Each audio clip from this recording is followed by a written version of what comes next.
Monster, and today we're going to make a Korean barbecue bulgogi and kimchi quesadilla. And I figured beef, kimchi, cheese can't be bad. To begin, I've already weighed and sifted out my dry ingredients, which just comprises of flour and fine salt. To that I want to add in my combination of water and oil, and I'm using a neutrally based oil. You can use canola or veggie. Slide that right in there, and then begin working it with a spoon or a spatula, and then eventually we're going to put it out onto either parchment or silpat, and we're going to knead it. The general rule of thumb here will be to knead for 10 minutes and then let it rest for 10 minutes.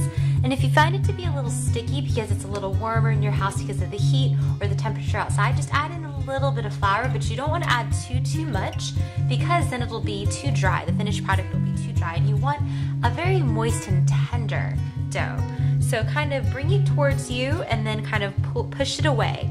Bring it towards you and then push it away.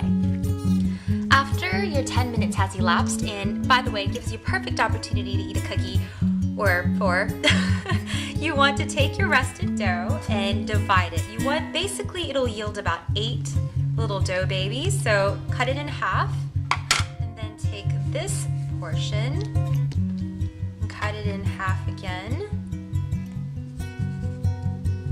and then cut each one in half. Then you just want to roll it out. It doesn't have to be perfect, doesn't have to look like it's perfectly round and circular like store-bought. The fun of homemade things are that it's rustic and free-form, so get it as thin as you can, and then we're going to take a hot pan and basically toast them.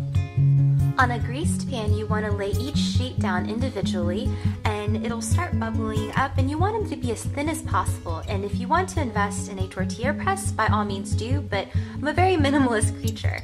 So you can kind of take a peek, and if it's ready to flip it around, and you want that kind of golden color. And individually you want to cook these off, and at the end of it you'll have 8 homemade warm tortillas. So now I'm just cooking off my Korean barbecue bulgogi, and I'm using ribeyes today, and it's the same recipe I did with the video from my mama, the cooking barbecue with mom. So I'll provide that link below, as well as provide the recipe on my blog, thesquishymonster.com. Now we can begin assembling. So look at my tortilla, how warm and golden brown that is. And I kind of bit into one and snapped on it because, you know, I'm a very impatient person. Look at the layers and how crispy that is. That's incredible. I hope you guys never buy store-bought again.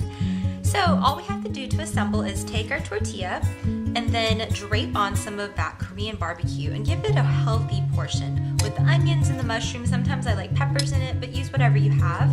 So kind of tuck in all that meat in there. You want it to be a big meaty bite. So there we go. Scatter it on like that with the onions and the mushrooms. Love that it has a lot of stuff going on. And then on top of that, you want to add in your kimchi, and it's deeply fermented, your nose will know, and kind of scatter it on top like this. It's going to add it's kind of like meat with slaw. It's a refreshing bite. It's got a little spicy kick to it. And then sprinkle and let it snow with lots of cheese. And I'm a huge advocate of kimchi going with everything. So cheese, hey, goes together. With beef Korean barbecue, of course. So it's gonna melt beautifully and kind of make this whole thing cohesive, and then tuck on the hat. And then we're gonna grill this one off so it gets all nice and melty. Now if you make your own tortillas, it's gonna take a little bit longer, but this entire thing really came up super fast, and I'm gonna go in there and see how it tastes.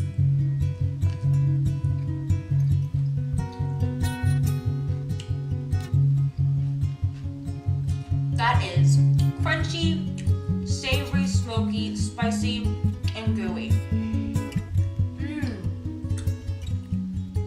I think rice might have competition because this tortilla is so nice and tender. That beef is succulent, and it's got that nice caramelization from all the natural sugars that I put in there. Kimchi has a nice refreshing kick, and that cheese kind of just binds everything together. This is delicious. I hope you guys give this a try. I want to thank you guys for hanging out with me. This is the Squishy Monster, and I'll see you guys very soon. Bye!